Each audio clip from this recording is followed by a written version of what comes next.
Assalamualaikum warahmatullahi wabarakatuh. Pada pertemuan kali ini, saya Iin Kusmiadian Rahayu akan menjelaskan mengenai materi yang telah disampaikan dalam mata kuliah studi hadis mulai dari pertemuan pertama hingga pertemuan 6. Sejarah perkembangan hadis. Sejarah perkembangan hadis merupakan masa atau periode yang telah dilalui oleh hadis dari masa lahirnya dan tumbuh dalam pengenalan, penghayatan, dan pengalaman umat dari generasi ke generasi. Aspek sejarah perkembangan hadis itu ada dua. Yang pertama itu ada periwayatan dan pendewanannya. Maksud dari kedua aspek ini adalah dapat kita ketahui proses dan transformasi yang berkaitan dengan perkataan, perbuatan, hal ihwal, sifat, dan takrir dari Nabi Shallallahu Alaihi Wasallam kepada para sahabat dan seterusnya, hingga muncul kitab-kitab himpunan hadis untuk dijadikan pedoman dalam kehidupan ini. Perkembangan hadis pada masa Rasulullah itu disebut dengan periode al-ashhar, al-wahyi, wa at-takwin atau masa turunnya wahyu dan pembentukan masyarakat Islam. Maksudnya, hadis lahir berupa sabda atau akwal, af'al, dan takrir Nabi yang berfungsi menerangkan Al-Quran untuk menegakkan syariat. Penerimaan hadis itu ada dua macam, yaitu secara langsung dan secara tidak langsung. Secara langsung itu misalnya saat Nabi SAW memberi ceramah, pengajian khutbah, atau penjelasan terhadap pertanyaan para sahabat. Sedangkan adapun penerimaan secara tidak langsung, yaitu mendengar dari sahabat yang lain atau dari utusan-utusan, baik dari utusan yang dikirim oleh Nabi ke daerah-daerah atau utusan daerah yang datang kepada Nabi. Keadaan para sahabat dalam menerima dan menguasai hadis. Kebanyakan sahabat menguasai hadis Nabi SAW itu melalui hafalan, tidak melalui tulisan, karena difokuskan untuk mengumpulkan Al-Quran dan dikhawatirkan apabila hadis ditulis, maka timbul kesamaan dengan Al-Quran. Faktor yang mempengaruhi penerimaan hadis dengan hafalan, yang pertama, sahabat mengandalkan kekuatan hafalan dan kecerdasan otaknya di samping alat-alat tulis masih kurang. Kedua, adanya kekhawatiran bercampur aduk hadis dengan Al-Quran. Periode sejarah perkembangan hadis. Periode pertama, masa Rasulullah.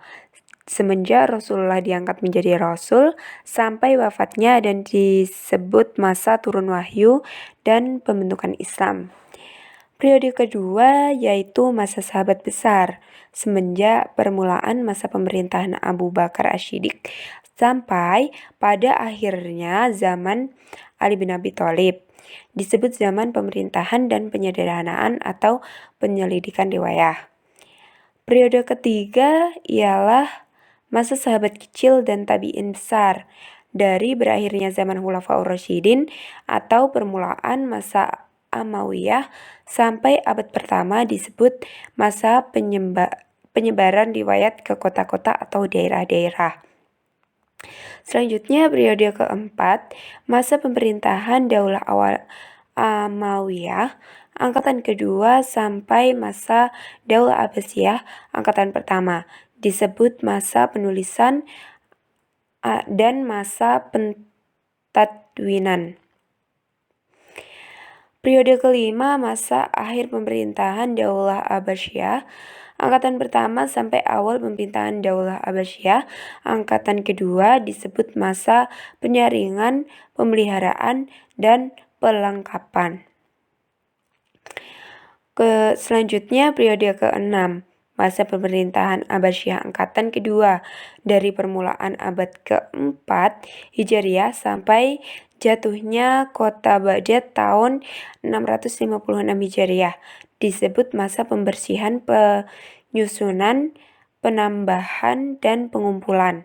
Dan yang terakhir periode ketujuh, masa sesudah Daulah Abbasiyah tahun 656 Hijriah sampai sekarang.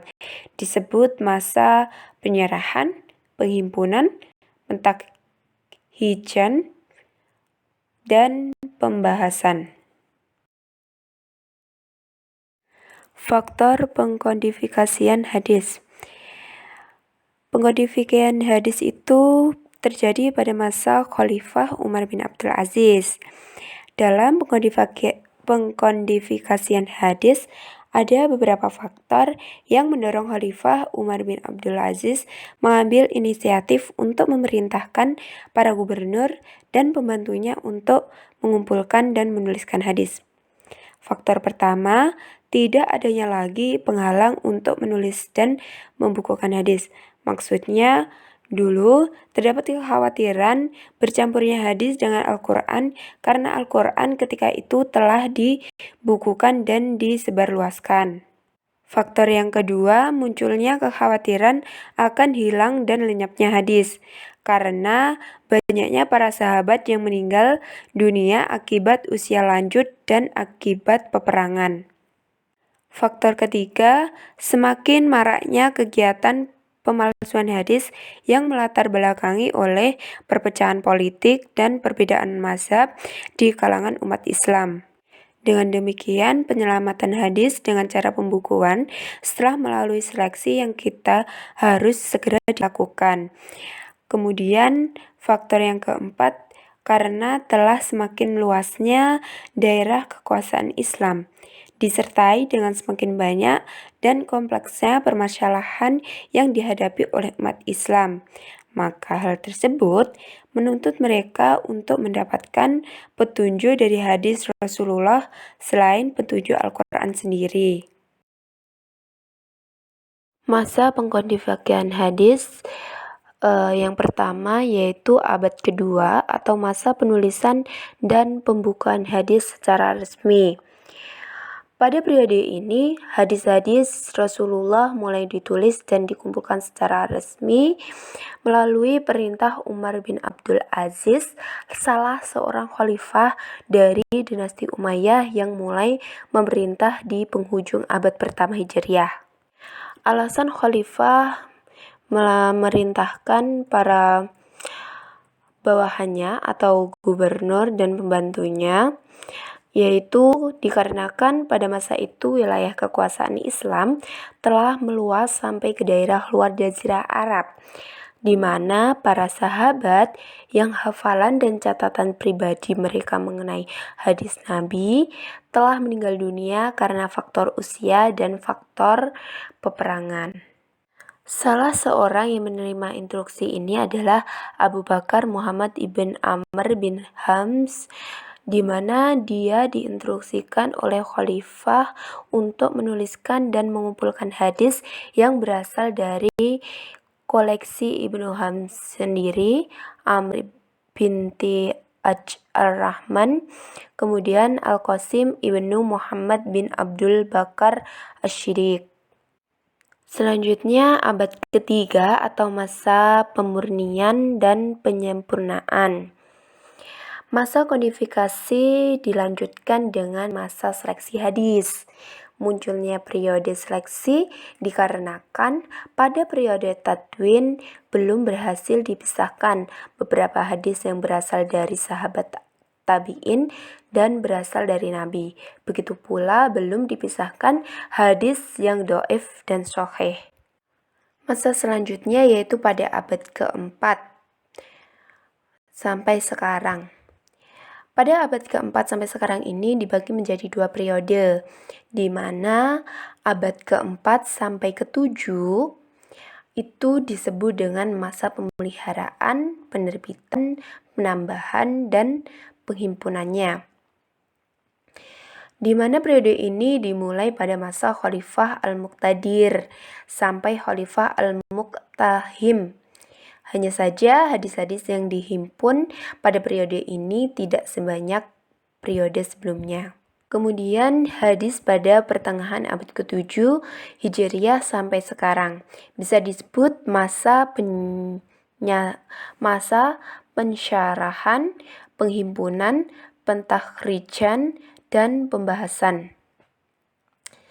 Kegiatan ulama hadis pada masa ini berkenaan dengan upaya masyarakat mensyarah kitab-kitab hadis yang sudah ada, menghimpun dan mengumpulkan hadis-hadis dan kitab-kitab yang sudah ada, mentakhrij hadis-hadis dalam kitab tertentu, dan membahas kandungan-kandungan kitab hadis.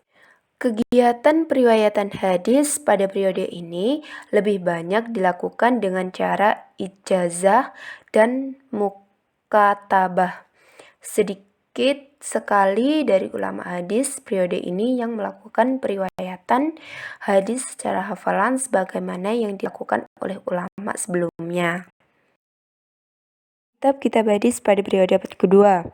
Pertama yaitu Kitab Al-Muwatta karya Imam Malik, kedua Musnad Asy-Syafi'i karya Imam Syafi'i, dan Al-Mukhtalaful Hadis karya Imam Al-Syafi'i.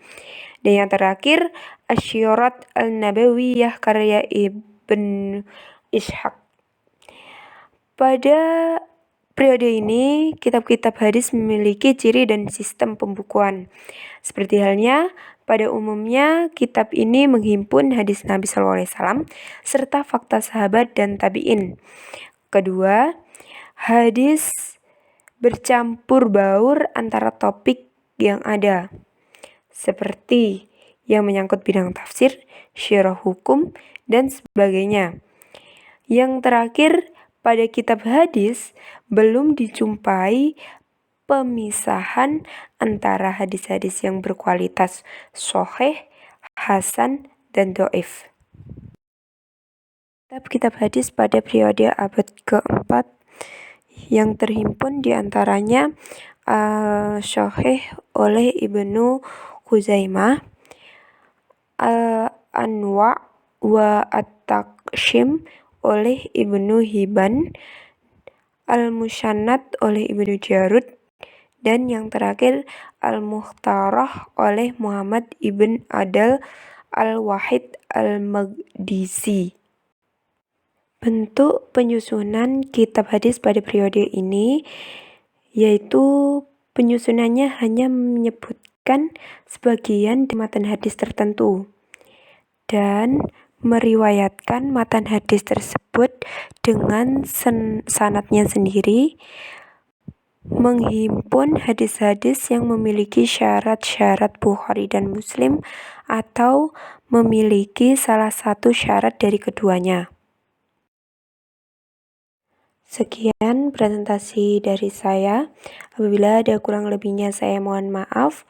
Akhiran, wassalamualaikum warahmatullahi wabarakatuh.